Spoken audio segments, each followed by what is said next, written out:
Episode തുടങ്ങുമ്പോൾ കാണിക്കുന്നത് ഈ പിഹാൻ കുറെ എണ്ണത്തിന് തല്ലി ചതയ്ക്കുന്നതാണ്. ഇവന്റെ അടികൊണ്ട് കിടക്കുന്നവന്മാരെല്ലാം തന്നെ മറ്റ് സ്കൂളുകളിൽ ഹയസ്റ്റ് റാങ്കിൽ നിൽക്കുന്നവന്മാരാണ്. ഇപ്പൊ ഇത് കണ്ടുവരുന്ന മിന്നാണെങ്കിൽ ഇവനോട് എന്തിനാണ് വെറുതെ ഇവന്മാരുടെയൊക്കെ എല്ലൊടിച്ചിട്ടേക്കുന്നത്, ഇവരെല്ലാം വൈബി ഫാമിലിയിൽ ജോയിൻ ചെയ്യിക്കാലോ എന്ന് ചോദിക്കും. ഇത് കേട്ട് ഞാൻ അതിനു വേണ്ടി ഇവർക്ക് അഡ്വാൻസ് ആയിട്ട് ട്രെയിനിങ് കൊടുക്കുകയാണെന്ന് പറയുവാണ് പിഹാൻ. മനസ്സിൽ പേടിയുള്ളവരെ പെട്ടെന്ന് തോൽപ്പിക്കാൻ പറ്റും. അല്ല എന്തിനു ശരിക്കും ഒരുപാട് ബാക്കപ്പ് ഫൈറ്റേഴ്സ്, നിനക്ക് നിന്റെ അച്ഛന്റെ പോലെ ആകാനാണോ? ഇത് കേൾക്കുന്ന പിഹാൻ പറയും, അല്ല എനിക്ക് അയാളെ തോൽപ്പിച്ച് അയാളുടെ മുകളിൽ എത്താനും. കെട്ടാകുമ്പോൾ ഒന്നും മിണ്ടാതെ ഈ സ്റ്റുഡൻസിനോട് എന്തെങ്കിലുമൊക്കെ സംസാരിക്കാനായിട്ട് നമ്മുടെ സ്റ്റഡി ഗ്രൂപ്പ് ടീം ആണെങ്കിൽ നമുക്ക് നമ്മുടെ മെമ്പേഴ്സ് വരുന്നത് വരെ എന്തെങ്കിലും ഒരു ഗെയിം കളിച്ചാലോ, അല്ലെങ്കിൽ നമുക്ക് എല്ലാവർക്കും അങ്ങോട്ടും ഇങ്ങോട്ടും ഇൻട്രൊഡ്യൂസ് ചെയ്യാം എന്നും പറഞ്ഞ് ജൂൺ ആണെങ്കിൽ തമാശയ്ക്ക് എന്തൊക്കെയോ കാണിച്ചുകൊണ്ടിരിക്കുമ്പോൾ ഇത് കണ്ട് ദേഷ്യം വരുന്ന ജിയോ ആണെങ്കിൽ വെറുതെ അല്ല ഇവര് നമ്മളെ തരം താഴ്ത്തി കാണുന്നതെന്നും പറഞ്ഞ് ജൂണിനോട് ദേഷ്യപ്പെടുവാണ്. ഇപ്പൊ ഇതെല്ലാം കാണുന്ന ഇവിടുത്തെ സ്കൂളിന്റെ സ്റ്റഡി ഗ്രൂപ്പിന്റെ ലീഡറാണ്. എന്തൊരു അനോയിങ് ആണെന്നും പറഞ്ഞ് എഴുന്നേറ്റ് പോകും. ഇത് കണ്ട് ദേഷ്യം വരുന്ന ജിയോ ആണെങ്കിൽ എന്താ നിന്റെ പ്രശ്നം, കുറച്ചു നേരമായി ശ്രദ്ധിക്കുന്നു, നീ എന്താ വലിയ ആളാണെന്നാണ് നിന്റെ വിചാരം എന്നൊക്കെ ചോദിക്കും. നിങ്ങളെപ്പോലെയുള്ളവർക്ക് ഞങ്ങളുടെ ജീവിതം ഇല്ലാണ്ടാക്കിയിട്ട് എന്താ കിട്ടുന്നത് എന്നും ചോദിച്ചങ്ങ് ഇറങ്ങിപ്പോകും.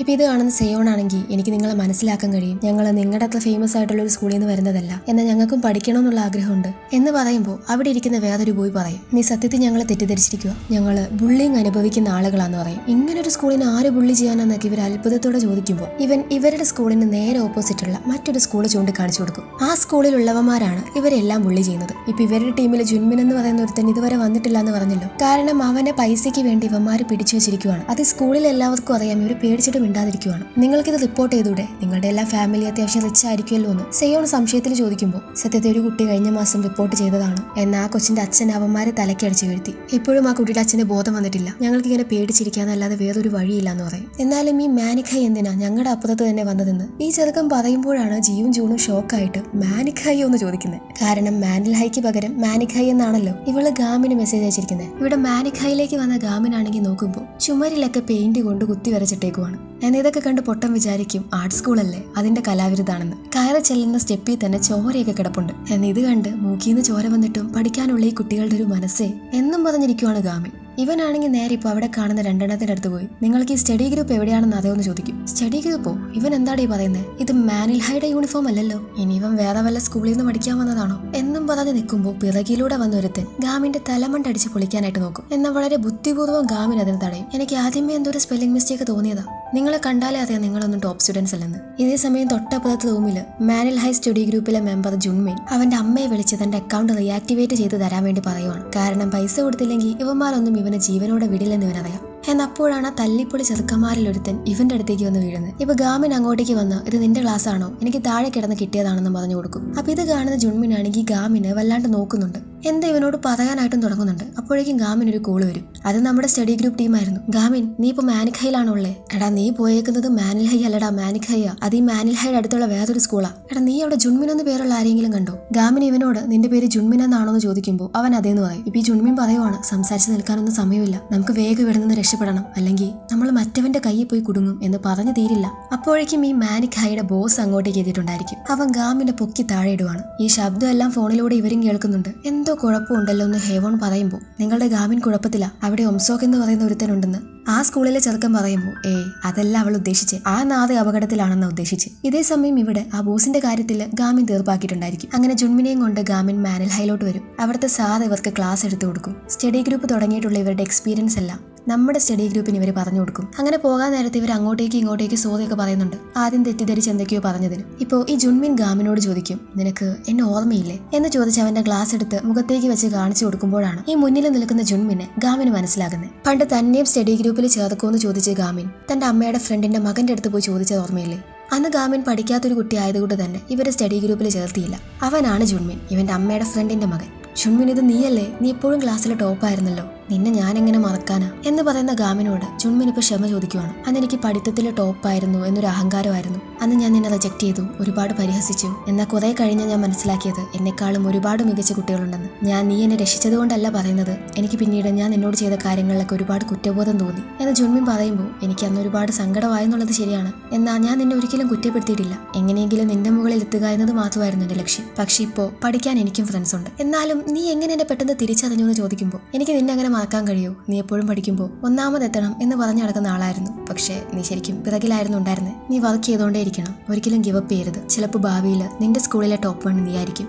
ചിലപ്പോൾ നമ്മുടെ കൺട്രിയിലും നീ ടോപ്പ് സ്റ്റുഡന്റ് ആയി മാറിയാലോ. ഇവന്റെ ഈ വാക്കുകളെ ഇട്ട് സന്തോഷത്തിൽ ഗാമിൻ കരഞ്ഞു പോവാണ്. കെട്ടാകുമ്പോൾ ഇവരുടെ സ്റ്റഡി ഗ്രൂപ്പിന് വേണ്ടി പുതുതായിട്ടൊരു റൂം തരാമെന്ന് മിസ് ലീ പറഞ്ഞിട്ടുണ്ടായിരുന്നു. അത് കാണാൻ വേണ്ടി വളരെ ആകാംക്ഷയിൽ ചെന്നിരിക്കുകയാണ് ഇവർ. എന്നാൽ റൂമാണെങ്കിൽ പൂട്ടിക്കിടക്കുന്ന വളരെ അഴുക്ക് പിടിച്ചൊരു റൂം. ഇവിടെ നിന്ന് എങ്ങനെ പഠിക്കാനാണെന്ന് പറഞ്ഞ് എല്ലാവരും ഡെസ്പായിട്ട് നിൽക്കുമ്പോൾ ആ അഴുക്ക് പിടിച്ച റൂമിനെ എങ്ങനെയെല്ലാം മാറ്റിയെടുക്കാം എന്ന ചിന്തയാണ് ഗാമിന്. അങ്ങനെ ഗാമിന്റെ നേതൃത്വത്തിൽ എല്ലാവരും കൂടെ ആ റൂം വൃത്തിയാക്കി എടുക്കുകയാണ്. കെട്ടാകുമ്പോൾ ടീച്ചേഴ്സ് റൂമിന്റെ മുന്നിലേക്ക് വന്നിരിക്കുവാണ് ലീ. ഇന്നലെ മാനിൽ ഹൈല സാറ് ലീയോട് നിന്റെ ലെവലിലുള്ള ഒരാൾ പോകേണ്ട സ്കൂളല്ല യൂസോ, ടീച്ചർ സർട്ടിഫിക്കേഷൻ എക്സാം പോലും വേണ്ടെന്ന് വെച്ച് നീ എന്തിനാ അങ്ങോട്ടേക്ക് പോയെന്ന് ചോദിക്കുമ്പോൾ എനിക്ക് അവിടെ ചെയ്തു തീർക്കേണ്ട കുറച്ച് കാര്യങ്ങളുണ്ടെന്ന് പറയുമായിരുന്നു ലീ. ഇവള് ടീച്ചേഴ്സ് റൂമിലോട്ട് കയറി പോകുന്നത് ജൂൺ കാണുന്നുണ്ട്. ലീ ഇപ്പൊ ടീച്ചേഴ്സിന്റെ ഹെഡിന്റെ അടുത്ത് വന്ന് പിഹാനിനെ പണിഷ് ചെയ്യാൻ ഒരു ഡിസിപ്ലിനറി കമ്മിറ്റി വിളിച്ചു ചേർക്കാനായിട്ട് പറയും. ഈ സ്കൂളിനെ അങ്ങനെ മാറ്റി മറിക്കാൻ മാത്രമേ കഴിയൂ, അതിന് എനിക്ക് സാറിന്റെ സപ്പോർട്ട് വേണം, എനിക്ക് സ്കൂളിനെ ചേഞ്ച് ചെയ്യാൻ കഴിയും എന്ന് വളരെ കോൺഫിഡന്റ് ആയി പറയുന്ന ലീയോട് എനിക്ക് എന്തായാലും ഇങ്ങനെ ഒരു റിസ്ക് എടുക്കാൻ പറ്റില്ല, അതും നിന്നെ പോലെ ഒരാളെ വിശ്വസിച്ച്. പിന്നെ സ്കൂളിനെ മാറ്റിമറിക്കാൻ കഴിയും എന്നല്ല നീ പറയുന്നത്, അത് നിന്റെ ഈ പ്രായത്തിന്റെ ചോരത്തിളപ്പ എന്നും പറഞ്ഞ് ഇവള് കൊടുത്ത പേപ്പർ വേസ്റ്റ് ബിന്നിലിടും. ഒരു ഉറപ്പുമില്ലാതെ നിന്റെ കൂടെ ഇതിന് ഇറങ്ങി തിരിക്കാൻ എനിക്ക് താല്പര്യമില്ല, പക്ഷെ എന്തായാലും നിന്റെ കഴിവ് എനിക്കൊന്ന് പരിശോധിച്ചാൽ കൊള്ളാന്നുണ്ട്.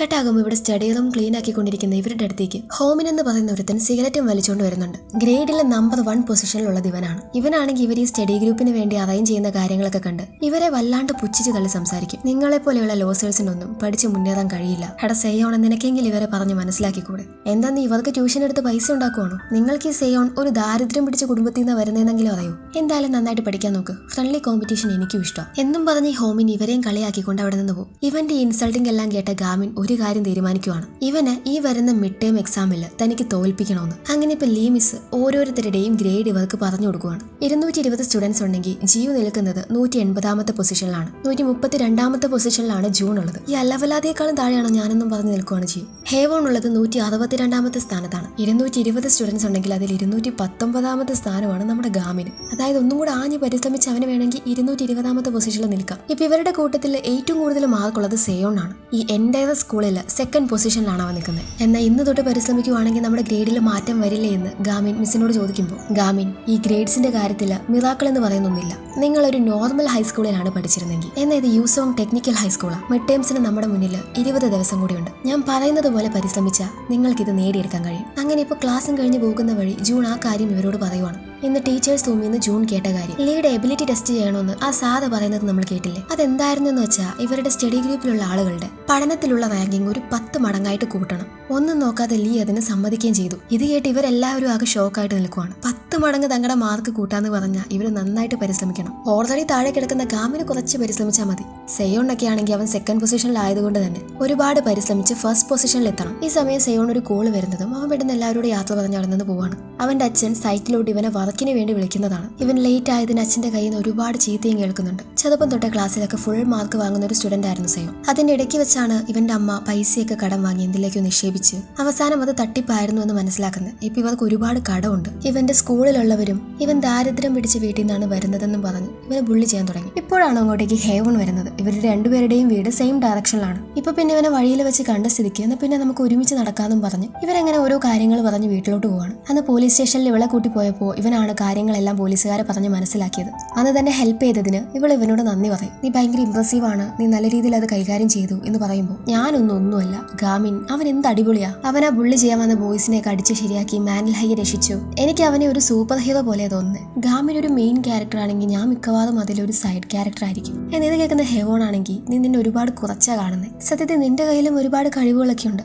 അന്ന് ആ കമ്പ്യൂട്ടർ നശിപ്പിച്ചത് നീയല്ലേ? അതൊന്നും അങ്ങനെ എല്ലാവർക്കും ചെയ്യാൻ പറ്റുന്ന ഒന്നല്ല. അങ്ങനെ സംസാരിച്ച് വരുന്ന വഴി ഇവരെ ഇന്ന് സ്റ്റഡി റൂമിലോട്ട് വന്നില്ലേ ഗ്രേഡ്സിൽ ഫസ്റ്റ് റാങ്കുള്ള ഹോമിൻ, പിന്നെ ആ പരിഷ്കാരി പെണ്ണും ഇവരെ വഴിയിൽ വെച്ച് കാണാനിടയാകും. ഹോമിനും പരിഷ്കാരി പെണ്ണും ആണെങ്കിൽ ഇവരെ കൈ കിട്ടാൻ വേണ്ടി നോക്കി നിൽക്കുമായിരുന്നു. രണ്ടെണ്ണത്തിനെയും കൈയോടെ വെക്കും. തന്നെ ഉപദ്രവിക്കുന്നത് ഓക്കെ, പക്ഷെ ഹേവോണിനെ ഇവൾ ഉപദ്രവിക്കുന്നത് കാണുമ്പോൾ അതിനെ തടയാൻ വേണ്ടി സെയോൺ ഒരുപാട് ശ്രമിക്കുന്നുണ്ട്. എന്നിവന്മാരുടെ അടുത്ത് പിടിച്ചു നിൽക്കാൻ വേണ്ടിയിട്ട് ഇവന് സാധിക്കില്ല.